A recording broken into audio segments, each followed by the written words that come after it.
నమస్తే, welcome to Rudra TV. ప్రేమగా దగ్గరవుతారు. నువ్వంటే నాకు ఇష్టం అంటారు. నమ్మకం కలిగిస్తారు.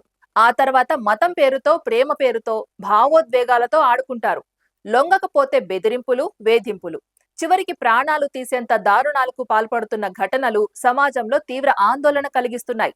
ఇలాంటి ప్రతి నేరాన్ని ఒకే పదంతో ముడిపెట్టి లవ్ జిహాద్ గా పిలవడం కంటే అసలు ఘటన వెనుక ఉన్న నిజాలు, నిందితుల ఉద్దేశాలు, పోలీసుల దర్యాప్తు ఏం చెబుతుందన్నదే ఇప్పుడు కీలకంగా మారింది. ఎందుకంటే ప్రేమ పేరుతో మోసం చేయడం ఒక నేరం, మతం పేరుతో ఒత్తిడి చేయడం మరో నేరం, బెదిరించడం, హింసించడం, హత్య చేయడం మాత్రం అత్యంత తీవ్రమైన నేరాలు. ఇలాంటి ఘటనల్లో బాధితులకు న్యాయం జరగాలంటే నిందితులపై కఠిన చర్యలు తీసుకోవడంతో పాటు నేరం వెనుక ఉన్న అసలు కారణాలను పోలీసులు పూర్తి స్థాయిలో వెలికి తీయాల్సిన అవసరం ఉంది. రాజమండ్రిలో ఏఈ నూకరాజు కుటుంబానికి సంబంధించిన విషాద ఘటనలోనూ ఇదే ప్రశ్నలు ఇప్పుడు తెరపైకి వస్తున్నాయి. కుటుంబంలోని పలువురు ప్రాణాలు కోల్పోయిన ఈ ఘటన వెనుక అసలు కారణం ఏంటి? సౌజన్య ఇచ్చిన మరణ వాంగ్మూలంలో ఏం చెప్పింది?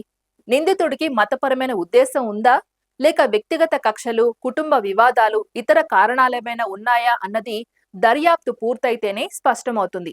మరోవైపు బంగ్లాదేశ్లోని రంగపూర్లో జరిగిన ఘటన కూడా సమాజాన్ని కలవరపెట్టింది.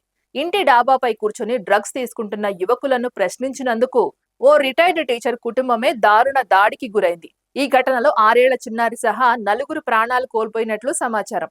ఇక్కడ కనిపిస్తున్న అసలు సమస్య మారక ద్రవ్యాల మహమ్మారి.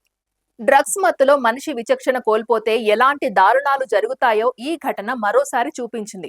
అయితే మన సమాజంలో డ్రగ్స్ అయినా, మతోన్మాదమైన, కులం పేరుతో హింస అయినా, ప్రేమ పేరుతో మోసమైనా ఏ రూపంలో ఉన్నా నేరాన్ని నేరంగానే చూడాలి.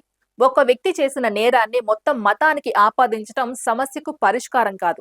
అదే సమయంలో మతం, ప్రేమ, భావోద్వేగాలను అడ్డుపెట్టుకొని ఎవరైనా మహిళలను లేదా కుటుంబాలను మోసం చేస్తే అలాంటి వారిపై చట్టం కఠినంగా పనిచేయాల్సిందే. ప్రేమ పేరుతో పరిచయం పెంచుకొని ఆ తర్వాత బెదిరింపులకు పాల్పడడం, బలవంతపు మత మార్పిడికి ప్రయత్నించడం, ఆర్థికంగా లేదా మానసికంగా వేధించడం వంటి ఆరోపణలు వస్తే ప్రతి అంశాన్ని ఆధారాలతో విచారించాలి. సోషల్ మీడియాలో ప్రచారమయ్యే ప్రతి కథనాన్ని నిజమని నమ్మకుండా పోలీసుల అధికారిక దర్యాప్తు, కోర్టు రికార్డులు, బాధితుల వాంగ్మూలాలు, సాక్ష్యాలు ఆధారంగానే తుది నిర్ణయానికి రావాలి. ఎందుకంటే ఒకవైపు బాధిత కుటుంబాలకు న్యాయం కావాలి, మరోవైపు ఆధారాలు లేకుండా ఒక వర్గాన్ని మొత్తం నిందించే పరిస్థితి కూడా రాకూడదు. అసలు యుద్ధం మతాల మధ్య కాదు, నేరానికి నేరస్తుల మధ్య.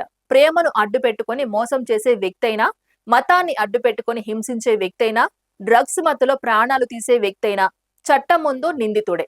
అందుకే లవ్ జిహాద్ అనే పదం చుట్టూ సంచలనాలు సృష్టించడం కంటే ప్రతి ఘటన వెనుక ఉన్న నిజాన్ని బయటికి తీసి బాధితులకు న్యాయం చేసే నేరస్తులకు శిక్ష పడేలా చేయడమే సమాజానికి అవసరం. ప్రేమ పేరుతో మొదలై భయంతో ముగిసే ప్రతి కథను ఆపాల్సిందే. కానీ అందుకు కావాల్సింది మతోన్మాదపు ఆరోపణలు కాదు, నిజాలు, ఆధారాలు, చట్టం. మరి దీనిపై మీ అభిప్రాయం ఏంటో కామెంట్ రూపంలో తెలియజేయండి. మరో అంశంతో మళ్ళీ కలుద్దాం. అంతవరకు చూస్తూనే ఉండండి రుద్ర టీవీ.